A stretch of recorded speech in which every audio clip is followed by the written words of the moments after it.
లేవు. ఇప్పుడు మా నాన్న 5 ఏళ్ళు పట్టు వస్త్రాలు తీసుకెళ్ళాడు అన్నాడు, నేను 5 ఏళ్ళు పట్టు వస్త్రాలు తీసుకెళ్ళాడు అన్నాడు. మీ నాన్న మిమ్మల్ని ఎందుకు తీసుకెళ్ళలేదు పట్టు వస్త్రాలతో? నెక్స్ట్ వచ్చే క్వశ్చన్, నువ్వు నీ భార్యను ఎందుకు తీసుకెళ్ళలేదు పట్టు వస్త్రాలతో ఆ రోజు? అంటే ఏంటి, నువ్వు హిందూ మతం, మీ నాన్న మీ పెళ్ళాలు క్రిస్టియన్ మతమా? అంటే రెట మతమా? ఒక ఇంట్లో 2 మతాలు ఏంటమ్మా? అంటే ఎలా ఇతని రెట మతం, ఇతని బరి తెగింపు ఇవాళ పరాకాష్ఠకి చేరింది. ఇన్నాళ్ళు చేసుకోవడం అనే దాన్ని ఎలా చూడాలి? అహం అడ్డం వచ్చిందా, లేకపోతే ఇస్తే ప్రాబ్లం వస్తుందా, ఎట్లా చూడాలి రద్దు దాన్ని?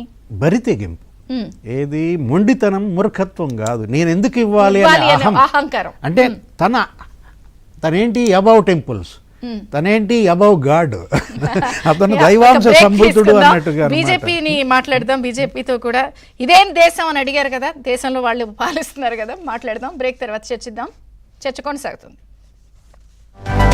భాష్యాలన్నీ చెప్పేశారు, మతం అడుగుతారా అని ఆక్రోశం, ప్రార్థనా మందిరాలు సెక్యులర్ ఎలా? సో గుళ్ళకు వెళ్తుంటే అడ్డుకున్నది మరి ఆయనే కదా, ఇప్పుడు నేను చెప్పినట్టు అమరావతి ఇష్యూ. సో మొత్తంగా చూస్తే ఒక వితండవాదం, వింత వైఖరి, తికమక మాటలు, పిచ్చి లాజిక్లు, ఓవరాల్గా దళిత్ కార్డు వాడేయడం. అంటే పూర్తి స్థాయిలో మరి ఎందుకు పర్యటన పెట్టుకున్నారు, ఎందుకు రద్దు చేసుకున్నారు? అహం అడ్డొచ్చిందా? 100 రోజుల పాలన డైవర్షన్ అని చెప్పేశారు. 100 రోజుల పాలన డైవర్షన్కి, ఈ డిక్లరేషన్కి, లడ్డూకి ఏం లాజిక్కో మరి ఆయనకే తెలియాలి. అసలు అన్నిటికంటే పీక్స్ ఆయనకు ఎప్పుడు చాలా ఫేవరెట్ సబ్జెక్ట్ ఒకటి ఉంటుంది, అదే కమ్యూనల్ పాలిటిక్స్. నేను అన్నట్టు దళిత కార్డ్ మొత్తానికైతే ఎందుకు రద్దు చేసుకున్నారు? నిన్న సీఎం చంద్రబాబు గారు కూడా చాలా చక్కగా ప్రెస్ మీట్ పెట్టి కొన్ని విషయాలు చెప్పారు. వెళ్ళొద్దని మేము చెప్పామా? పాలకులు వెతుక్కుని జగనే సాకు, నిజాన్ని అబద్ధం అంటారు, అబద్ధాన్ని నిజం అంటారు, చెడుని మంచి అంటారు, మంచిని చెడు అంటారు. నవ్వుతున్నా, నవ్వులు పాలవుతున్నా, ఎవ్వరేమనుకుంటున్నా ఐ డోంట్ కేర్. అదే జగన్మోహన్ రెడ్డి గారు.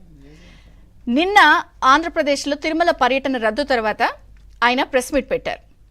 ఆ ప్రెస్ మీట్ని సింపుల్గా, జాగ్రత్తగా ఒక 4-5 మాటల్లో విశ్లేషించాలి అంటే ఆయన తెకమకబడ్డారు, తెకమక పెట్టాలని ప్రయత్నించారు, పిచ్చి లాజిక్కులు మాట్లాడారు, ఒక రకంగా భయపడ్డారు, దళిత్ కార్డు వాడేశారు. ఎందుకంటే ఎలక్షన్స్కి ముందు నా ఎస్సీ, నా ఎస్టీ, నా బీసీ, ఇదే ఆయన ఎక్కడ ఏ అవసరం వచ్చినా కూడా, ఆయన కష్టం వచ్చినప్పుడు కూడా వాడే ఏకైక సింగిల్ లైన్ ఎజెండా ఏదన్నా ఉందంటే Dalit card. So Dalit card వాడేశారు.